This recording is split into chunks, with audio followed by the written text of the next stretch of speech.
Hello and welcome to Tiger Drop Films, where I talk about the things I like and I Tiger Drop the things I don't. And if you're a returning viewer, then I sincerely thank you for supporting my channel. I mean, I appreciate all the increase in subscribers I've got over the past couple weeks. So for today's video, I'm going to talk about Resident Evil villains and what makes them so threatening. So for the purpose of this video, I'm not going to talk about Big Daddy Megalomaniac Albert Wesker. He's great, but I'm going to save him for another video, because, everybody knows about that guy. So instead, I'm going to go over villains from these particular Resident Evil games. Resident Evil 3, Code Veronica, Revelations 1, and Resident Evil 4. So let's get into it. Never had a mission so easy. Resident Evil 3. What makes the story of that entry so memorable is that it's the only time Resident Evil really steeps into the sort of trope of a woman on the run from an intimidating monster. In this case, our boy Lemme. You can look at popular examples of this idea such as Michael Myers, the Xenomorph, and probably most importantly of all for this case, the Terminator. The tyrants in Resident Evil always reminded me of Terminators in the sense that they are these mass-produced, made-for-warfare, humanoid creatures coming towards you if the only objective is to kill you.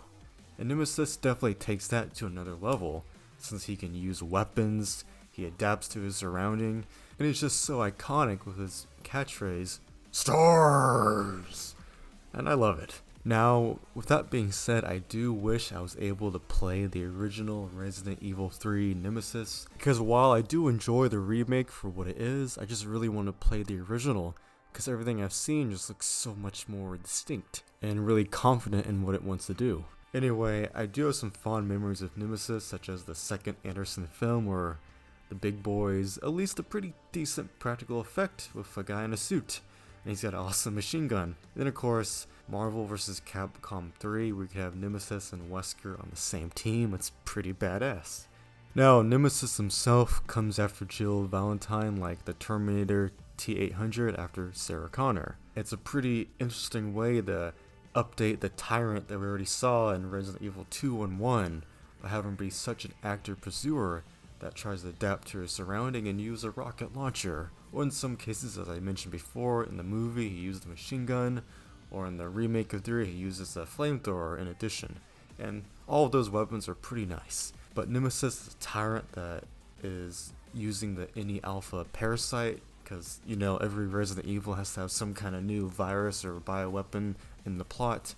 But what makes Nemesis so distinct is not only his unique design, the fact that he can say a word, but he's so hell-bent on eliminating Jill Valentine after he killed Brad in the original. And the fact that he kills Brad in the original really sets the tone for what Nemesis is doing. You personally saw him just kill another STARS member, so when he's coming after the player, who is Jill Valentine, it's just that much more personal and intense. And the fact that Jill is able to battle Nemesis throughout Raccoon City over the course of the story as they both take damage. For example, Jill gets infected, or on the other hand, Nemesis gets so damaged that he starts to mutate. It's just such an interesting concept, and it helps makes the narrative of Resident Evil 3 stand out. Now, if there was one thing in particular that the remake should have done, besides adding mercenaries, is reworking the Clock Tower Nemesis fight. He should not have turned into a wildebeest by then. He should have stayed bipedal in that fight, much like the first one with him and the flamethrower. But in the second fight, he should have his tentacles spreading out and just being more damaged and slightly mutated, while still infecting Jill. And by the third fight with him, you can have him turn into the, four-legged form and have a tentacle and all that and still get melted by acid. There's some things that could and really just make it a bit more memorable. But nonetheless, the whole concept behind Nemesis is awesome. It builds upon what we've seen of tyrants already, while giving him more agency. And the fact that Nemesis is a tyrant that can use a rocket launcher is so goddamn awesome. Especially since in the last 2 games, you defeated a tyrant with, well, a rocket launcher. So Nemesis is awesome and I love this guy. Let's move on to the next villain, Alexia Ashford. Oh man, the chick that punched Wesker and knocked him down. Damn. No wonder Wesker didn't want to retrieve the Plaga sample himself in RE4. Probably didn't want to fight Sadler. But anyway, Alexia Ashford. one of the Ashford twins, her brother being Edward. And the Ashfords were one of the original founders of Umbrella.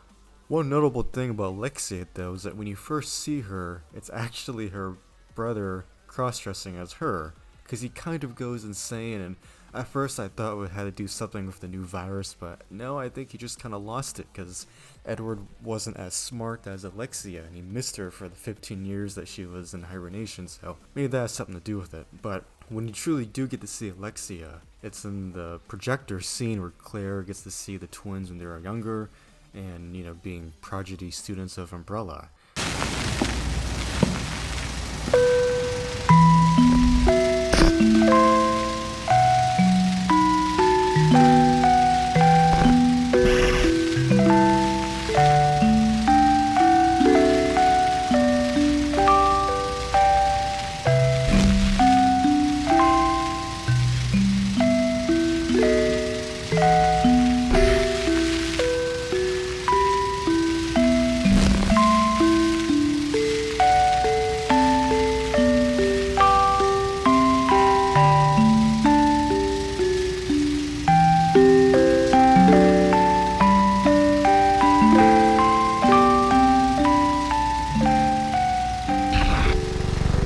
What a bunch of freaks. But what's interesting is how you can see Alexia just already looking eerie and villainous from the beginning, and she's taking apart that dragonfly and taking the wings off and dropping it to an anthill, which foreshadows what she wants to do, control these ants with the T. Veronica virus.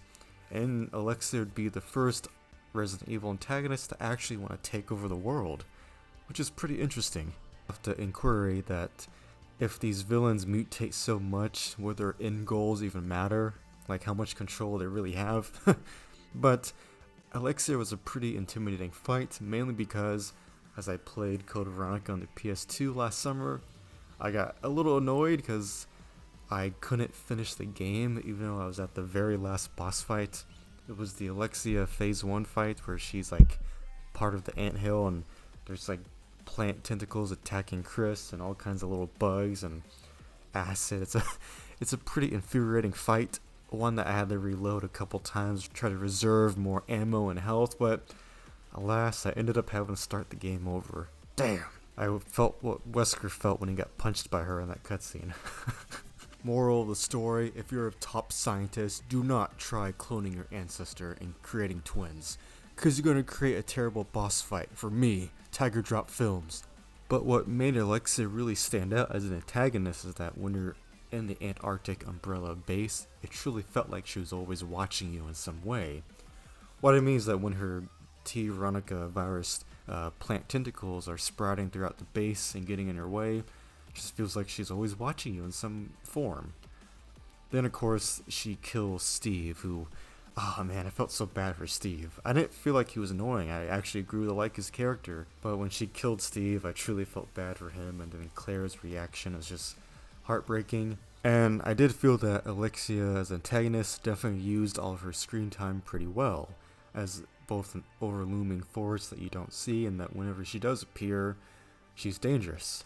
And her first transformation design is definitely very Resident Evil, if I had to describe it in one way.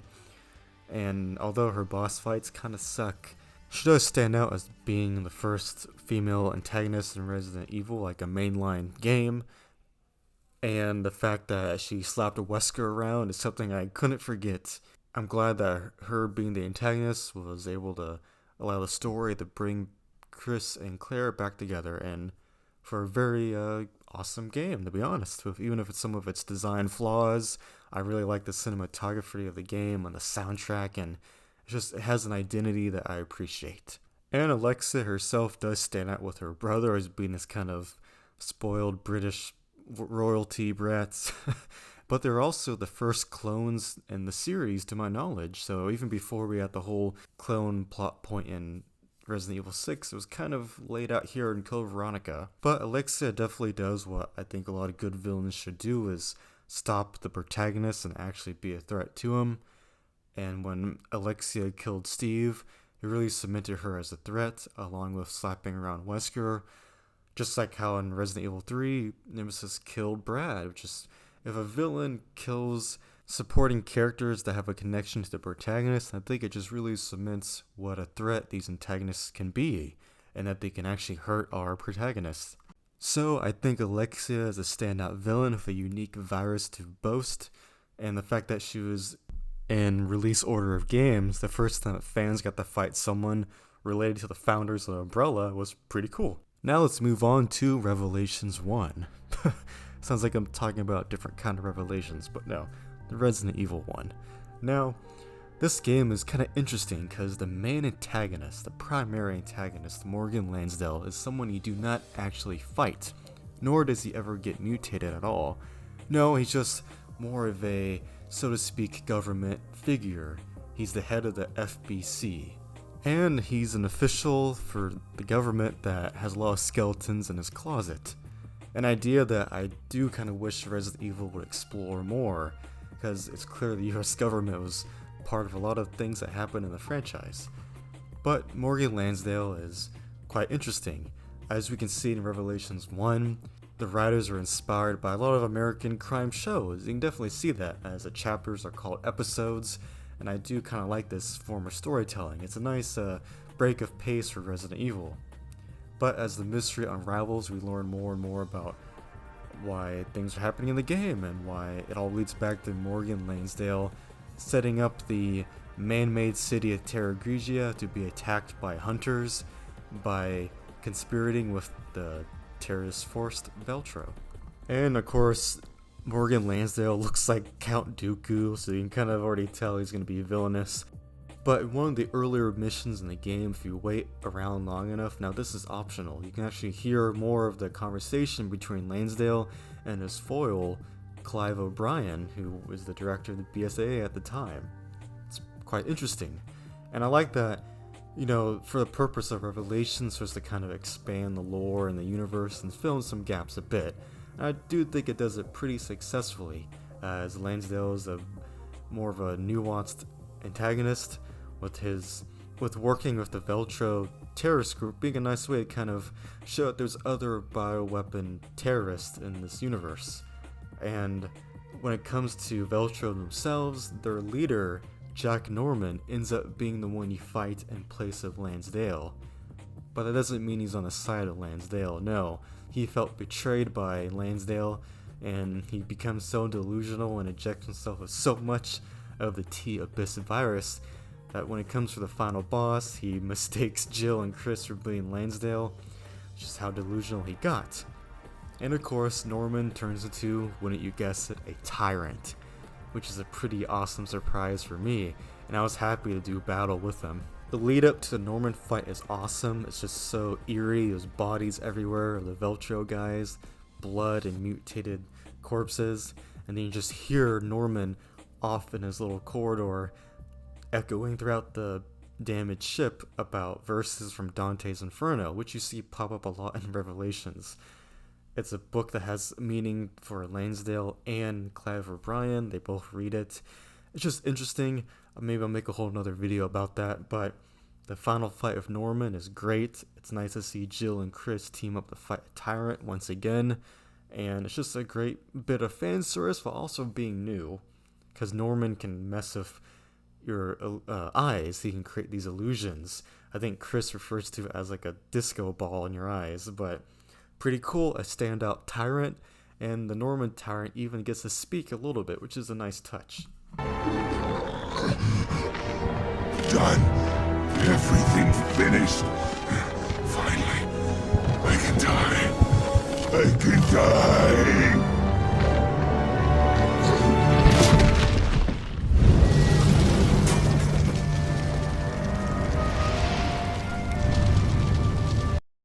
In Norman's last moments, you get to see how twisted he became due to Lansdale's corruption and just using people for his own gain. Because at the end of the day, Lansdale just wanted to prepare people for the threat of bioweapons, which honestly isn't a terrible motive. Because as we would see in the series, there would be guys like Sadler and Wesker trying to pop up and take over the world, and I guess Lansdale is trying to prepare the BSAA and all the governments for that. But of course, he did it the wrong way. Because not only did he team up with Veltro, he destroyed a man-made city full of civilians by using bioweapons to prove his point about, well, the threat of bioweapons. But it's crazy that they had to use an orbital satellite laser to defeat or destroy Terra Grigia. And he would even try to use a laser on Jill Valentine in the story. It's pretty insane, but at the end of the day, Count Dooku, Lansdale, was an interesting villain that fit the story he was in, being a crime mystery, and he definitely tried to cover up all his tracks. And I do hope we get to see more antagonists like him in the future of Resident Evil, because I think him being on more of the side of the government is interesting, and it's definitely a part of the franchise that's a bit unexplored. And we almost got that with Simmons in 6. Now, the Infinite Darkness TV show kinda had a character in the same role as Lansdale, but that whole show just really missed the mark. But for the sake of this video, let's move on to the last character, Big Daddy Sadler, the man who loves his Hollywood movies. Now, in my last Resident Evil video where I compared the tone of the remake of 4 to the original of 4, I was mainly just trying to explain how I think classic Resident Evil really had a nice style to it that was able to be fun and charming while also still having serious moments and a lot of subtle character details. And that's why I talked about in that video how I thought the remake version of Sadler was missing what made the original so distinct, as in the original Sadler was not truly a cult leader. He was, but that wasn't his main purpose. It was just a means to get the Plaga administrated to his followers. And he really just wanted to take over the world and stick it to the United States, which is pretty interesting. And I loved his personality and the way he would have back and forth with Leon. And as I said with Alexia and Nemesis, Sadler also killed a supporting character in 4 who was Louise, and that really just cemented how much of a danger he is. That essentially, while he was a con man, Sadler was still a con man that was willing to do whatever it takes to get what he needed. Whether that meant manipulating Salazar or using Krauser to his own gains, even though Krauser of course has his own agency, Sadler was pretty intimidating. He had pretty much a village, a castle, and a goddamn military island under his command. And if you see in the original Separate Ways, Ada had to take out whole battleships, so there's a lot of plans I'm sure Sadler had going on in regards to taking over the United States and how he would use his forces to do that.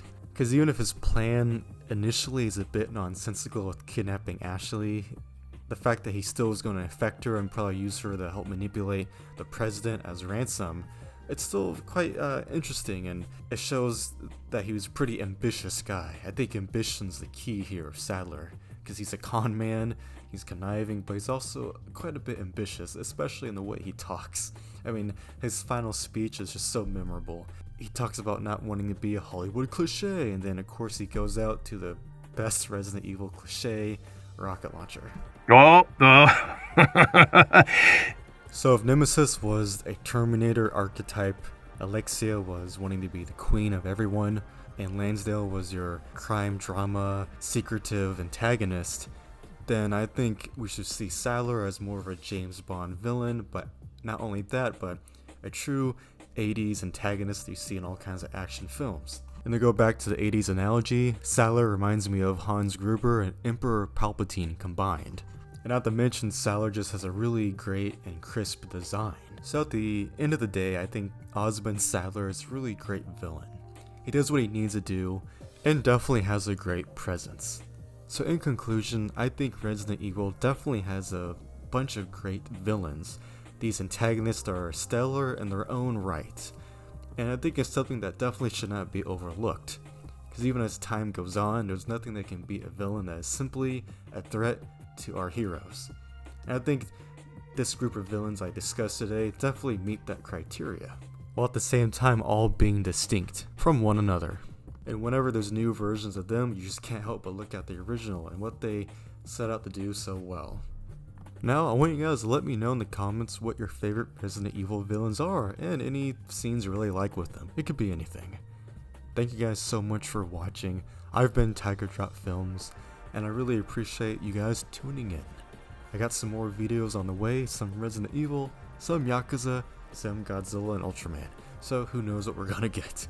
But stay tuned, and again, thank you for watching. Tiger Drop Films, out. It was in your best, it was in your best, it was in your best, it was in your best, it was in your best interest, it was in your best interest to us. Never had a mission so easy. This is a waste of time. Never had a mission so easy.